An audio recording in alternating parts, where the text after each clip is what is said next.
Hello and welcome to this really special interview. I am so excited to have my friend Ashleigh here to talk about the class Stories from Here and her experience with it. She has created a beautiful book and she's going to show it to us.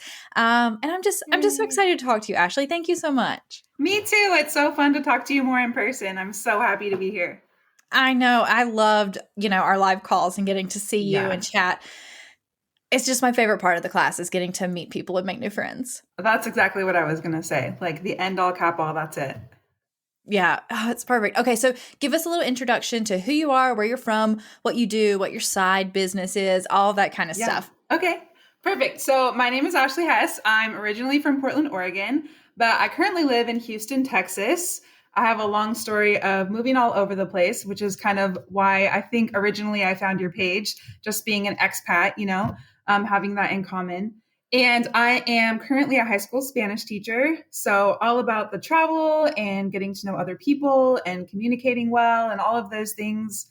Lifelong goal of being just like a learner and creator. I have a little side hustle with my sister. I always say that she has the Midas touch because everything that she does just turns to gold. And so we sort of started this little side business. It's called Perennial Pencils, and we mostly do fiber art and some illustrations. So that's just sort of like something I do mostly to keep in touch with her because she lives in Portland. And yeah, that's just a little bit about me. I love traveling. And so this project was actually something that was really meaningful because we haven't gotten to travel so much. So yeah. Yeah, it was your round of stories from here was the travel edition, and I think it really Yes. came at the perfect time when we were really stuck at home. We needed it. Yeah. Yeah, so it's a good little outlet to be able to revisit old travel stories and experiences. So if people don't know what we're talking about, Stories from Here is a course where I teach you to tell your stories through photos and writing.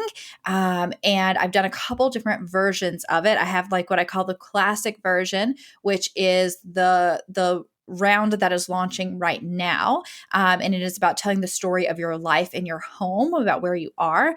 Ashleigh did the travel version with me about, traveling and vacations.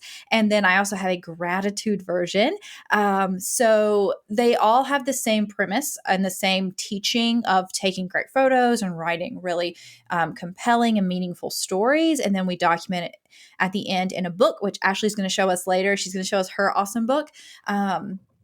And so, yeah, so just in case you weren't sure what Ashley was talking about with travel, that's not the version that's happening right now. Right now, it's the story of your home and your life, but you could totally make it work for travel if that's what you were Yeah. interested in. Um, but okay, anyway, so tell us why you decided to take stories from here. Did you have a goal? What were you hoping to achieve with it? I think I've always been someone who's scrapbooked before. In the early 2000s, we were all about like the paper scrapbooking, and I love that, but I never finished them. And especially like this project that I did was sort of a series of like 5 years of my life, like not consistent 5 years, but over time.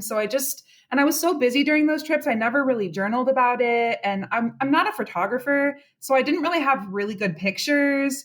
So I didn't really know like what to do with all of this. And I had been seeing you post about it. And of course, like I was really busy and I was like, there's no way I could do something like that. And so I just ignored it. And I can't remember if I like messaged you about it or if you the next day were like, hey, I'm going to open it up for one more day.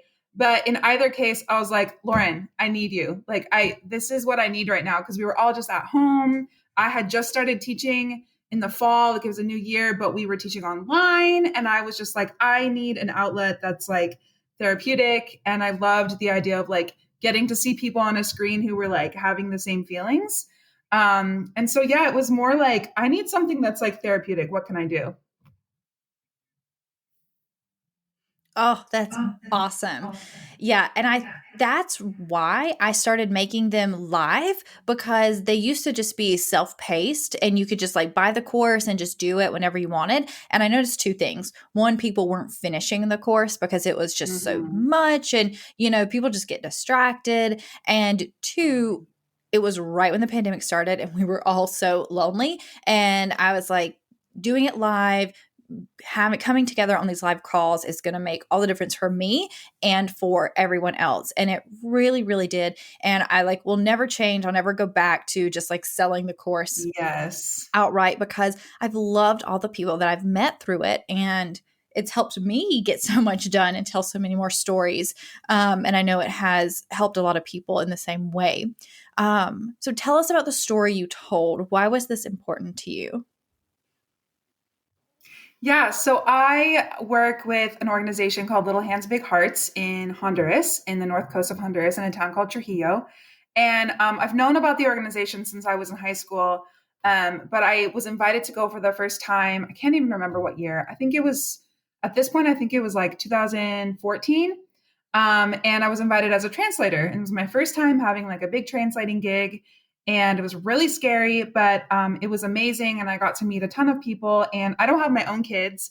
And so being in a space where I could just be around so many little kiddos and their families was incredible. So that organization, we work with families with kids who have different needs and abilities. And so we have a school and we have a therapy center and an outdoor therapy center with a playground where kids of all abilities can go and play. And so then I just kept going back every single year. And there was a summer I spent the whole entire summer there. And so it just became a place I was really passionate about. And then I got on the board and I just kept going and going and going. And so now it's a place I really consider to be home. And I keep in touch with my friends there every day. And I'm hoping to go back soon, but like, who knows, right? So I think, like I was saying earlier, I never had a chance to really journal when I was there because I was so busy, but I had a lot of stories to tell. And so I think it was that piece of like, how do I take the stuff that's in here and these photos that like are kind of mediocre at best, because that's not really my medium, and like try to do justice to what everyone there means to me. Yeah, I think that's so important is that we don't realize sometimes how many stories we do have to tell and how important they really are. And I mean, you said you've been going for, I mean, 5, 10 years, you've been kind of a part of this organization. You're going to start forgetting things. Exactly. And I felt like I was.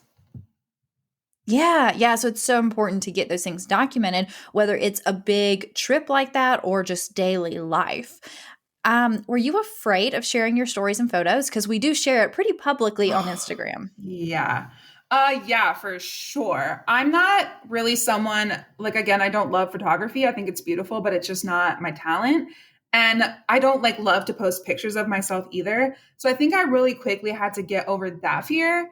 And also just realize that like this wasn't just my story to tell. So I think there's like two pieces to that. One, it was worth telling the story because I think there are so many other people who shared similar stories who are grateful to have those stories down that maybe aren't people who love to write. And I love to write. I Mm. think this helped awaken part of that too in me. But the second piece that was kind of scary was since they're not just my stories, I did have to be kind of careful in the way that I went about them. You know, we're talking about families and kids, and so I think there was just a fear of like how to do it in a way that would like be super respectful and also like really honest about who I am, which is part of the reason I ended up doing my writing in two languages because I felt like it was really important to include everyone involved in the story and being able to share in it. Oh, I loved that. I love seeing that you wrote in both languages. That was very fun. I don't. I'm trying to think if you might be the first person who's done that. We've had people. That's the thing I love about the course is that it attracts people from all over the world. Um, Yeah. Yeah, so it's super cool, but I can't think of anyone who did them in dual languages. I'll have to go back and check, but yeah, that was a really fun part for me to watch. So what was one of the biggest things that you learned from doing this project? I think it's just that people want to hear your story. I think sometimes I feel so, I don't know if like you're into the Enneagram at all, but I'm like somebody who I'm a two. So I'm like really, I want to do what everybody wants to feel like good. I want to help other people, but I tend, and I want other people to be vulnerable. But when it comes to myself, I tend to like be kind of quiet and hidden a little bit, even though I'm an extrovert. And I think just like telling these stories helped me to know like, people really do care about me and want me to know like want to know my story. as much as like I want to know theirs. And so just those connecting pieces, like you were talking about in your classic session, like it's just your daily life. And even though this was about travel, I think I get to see now how these times of my life really affect my day-to-day life now too. So it's kind of this like never-ending story. Oh, yes, I love that. Oh, and I love that you brought up the Enneagram. So I'm a 7. So I like want Oh, I everybody to like come to the that's party and amazing. like share. Yes. Yeah. We we should do a storytelling, like what's your storyteller type based on the Enneagram. We totally should. We could do it. That would be super fun. Okay, but I'm definitely gonna need some help. I'm awful at all the other Enneagram numbers. So if you're listening and you're any of the other numbers, definitely message me how you feel about storytelling, and we'll put together a guide. Um, what has impacted you that you continue to learn or has continued to help you or skills that you're continuing to use from the course? Yeah. I think the first thing would be the writing piece. I don't think I really knew that that was going to be what I took from it. I think I thought, oh God, she's going to help me organize my photos because they're a disaster. And that is one skill that I'm really grateful for because again, I had thousands of photos to go through. And I think I put in like 3 hours the weekend before we had our first live session to just like to follow all your tips. And even though it seemed like a long, long process, it was great because then like the class was fun because I already had the photos organized. And it didn't take as long as I thought. I thought it Yeah. was going to take like 3 months, but it took like 3 hours. Mhm, Um, mhm. so definitely, yeah, like organization, but the writing piece, even though I didn't use all the prompts that you gave, I think what your prompts did was just say like here's like a slice of how we can tell stories and here's all the ways you can go with it. And so I just like it was so fun for me to grab old journals and like emails from friends in Honduras and all these little pieces and see how they weren't just all these separate things, but they really like did tell a story. And I've really continued to write since then. I think that's a really powerful thing that you helped me figure out. Oh, that's amazing. And I love that you pulled from emails and journals and different things. Mhm. That's so smart and so important in telling the whole story, and telling other Yeah. people's portions and, those little reminders because we do. We live in an age where we have text and messages and Yeah. emails and things that we can pull little bits of story that we may have forgotten. So that was so smart that you did that. And okay, what was your favorite part of the course? And what was the most helpful part that actually made you finish the project? Because not everyone Yes. finishes, but you did. Okay. First question was favorite part. I think what you said earlier about connecting with other people doing the project, like I'm still talking to Amy and Nicole and just seeing like what they're doing in their daily lives. And how we met was sharing trips that we'd been on. But like where we are now is just talking about what we're doing in our daily lives. And it's really cool just for me to be able to post something and then Nicole will write me and say, "Oh my gosh, that reminds me of this time that I did XYZ." And it just has become like such an encouragement to have those tangible relationships with people who you've never met before, especially just like in a season where we can't really meet people anyway. So it's perfect, you know? And then your second question was most helpful, right? To finish, yes. Yeah. Um, To finish, okay. yeah. I think, first of all, the way that you help break it down in chunks, I think, starting a project like this feels entirely overwhelming. And you basically said from the beginning, you can do this in like 10 or 15 minutes a night. And I was like, no way, that's impossible. Because I teach, and so my days are crazy long and I'm exhausted when I get home. And so that was one thing, like just being disciplined, but realizing like I don't have to have 6 hours in a day to do a project, which really impacts like my life as an artist now because I realized I can come home and paint for 15 minutes and like that's an important practice for me. And then also I just think like having connection with you and with other people working on the project, like when it came to the end product and what I wanted it to look like, being like, okay, I'm using chat books, like I need to figure out XYZ thing, and I would write you and you'd be like, oh, try this. So just like the dialogue I think was really important for me and the encouragement along the way.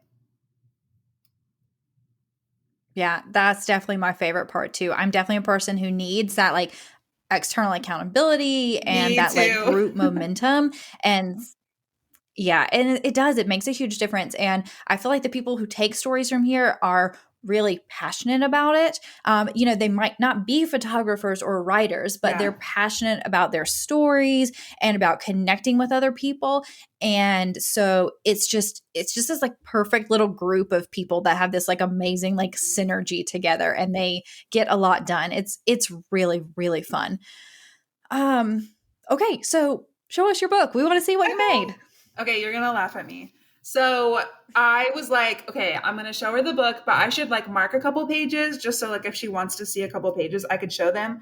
But like I couldn't choose, so there's like 50 pages that I marked. So I like looked at the whole thing tonight before I got on. So anyway, this is my book. I chose to use one of my fave pictures on the front of me just to remind myself like it's a story of me, and it's like really thick, you guys. It's like really, really thick. I think it ended. Did it have page Yeah, numbers on you it? went above and beyond. I will say you have a ton of pages. It's like not even. It was kind of expensive, but that's okay. It was worth it. So yeah, I don't know if you want to like see a specific page or just like, do you want me to flip through it or anything? Yeah, just show us a couple, maybe, yeah, your Okay. favorite ones that you marked. Okay. Well, there's like 50, but okay. Here's a hysterical one. So one time I spent Thanksgiving there, and they don't have Thanksgiving. Cute. So I brought Thanksgiving to them and we all cooked it together. So that was a really special memory. Just like bringing our traditions to one another's cultures, I think is really cool. Um, Also, oh, this is a great one. So since I've been going for so long, I get to see a lot of kiddos grow. And this is a friend of mine who I think when I went the first time, he was like 17. And now he's grown up and has a little baby girl and is married. And so that's really cool just to be able to like see, where people go and grow. Like I got to hold a sloth. It changed my life. That's like my favorite So picture. I know, me too. So like silly things and sentimental things. I think it's fun to just be able to like tell your story in a way that shows both sides of everything. For example, this is a little boy named Angel, and he actually passed away this year. And so just like to have him as part of like my forever story is really meaningful. And it's cool that I can remember the times that I spent with him and like how he changed my life. So yeah. So that's just a couple of pages out Oh, of this guy. that's yeah, it's Yeah. amazing. And I love how you added in a lot of extra photos in with your storytelling. And yeah, I love what you said about the mixture of the serious and the silly, the important, Mhm. because, sometimes in the moment things are happening and we don't know what's going to be important later. And so being able to have those documented is so important. And, like you said, you had thousands of photos just on a drive somewhere, Yeah. and like you said, you weren't going back through them because it was so overwhelming. But now you have this book that can sit out and live on your coffee table. And I have one too, Yes. and I don't have to dig through millions of photos to find, one special photo. No one wants to look at 1,000 photos on your phone, or on a flash Yeah. drive. And it's kind of the same with the book. Like, this is such a huge book, and no one's going to come to my house and look at the whole thing. But, like, we can be at dinner, and I can be like, oh, yeah, this one time there was this thing that, oh, let me show you. And I can go grab it and just tell them one little story. And that becomes a really meaningful moment that, like, then they can jump off and tell me a story. Yes. Oh, and I love that. I think that's one of the best parts is that the more we tell our stories, the more other people want to share theirs. It Exactly. breaks down that barrier and it encourages that. I love it so much. Oh Me my too. goodness. Okay. So my last question for you is what's the biggest thing that you feel like you've gained from your stories from here experience? I had a friend tell me once, we got in a really big argument, and she told me, you want to share life with other people and you want other people to be vulnerable, but you are not. And it was a really hurtful thing that she said. And I realized that it was so hurtful because it was true. And so I think just like having a space where I was forced to not just share photos of like the architecture and my cool beach day and like whatever, but like actual pictures of me doing things that I love to do and also maybe doing hard things. and things that were difficult to explain, things that maybe only made sense in Spanish and not English, or vice versa, like gave me the space to be like, okay, this is who I am. And what was really cool is that like people liked that. And I loved hearing what they had to say about it. And then again, it gave me a chance just to connect with them and hear their stories, which is like all I want. I want to hear your story. I want to hear other stories. And yeah. Oh, that really got me. Ashleigh, thank you so much. Oh, This thank is my you. favorite project, and I struggle so much to explain it to people because I'm like, "Oh, it has all of these like great things in it. I'm going to teach you to do all this stuff." But it's so hard to be like, "No, you get this beautiful book. You get to experience these, beautiful moments again. You get to connect with people and grow and learn about yourself." So thank you so much for sharing your experience and for being vulnerable with us and showing us your book. It's just Yeah. beautiful. I can't wait for your next class and just like to hear from them too, because yeah, I think each person probably experiences it a little bit differently. And that's just another story that we get to tell. Exactly. I'm really excited about this round. You're going to join us. I'm going to make you. Um, Okay. I'm hoping people, you can tell any story that you want, but I'm going to tell the story of what life has been like the past year in the pandemic. Um, and so I'm kind of hoping that a good many people are going to share that too, because I think it'll be really good reflection for all of us to kind of process through it and really write about it and tell our stories and our feelings and our experiences. And I know this is like kind of a crappy time, but to have it documented, I mean, one day our grandkids are going to be like, "Tell us about 2020." Oh man. And there's been joy in 2020, and there's been silliness and hard things, and yeah, I mean, it's important. These stories are important to tell and to document. And so oh, thank you so much, Ashleigh, for Thanks for joining us and for inviting being me. so awesome. And we're going to have links to everything Ashleigh talked about, to her shop and to the program she worked with in Honduras if you're interested in that below. But we hope that you join us for the next round of stories from here. Thank you Yay. so I guess I'm much. coming too. So perfect. Yes. Bye. Bye.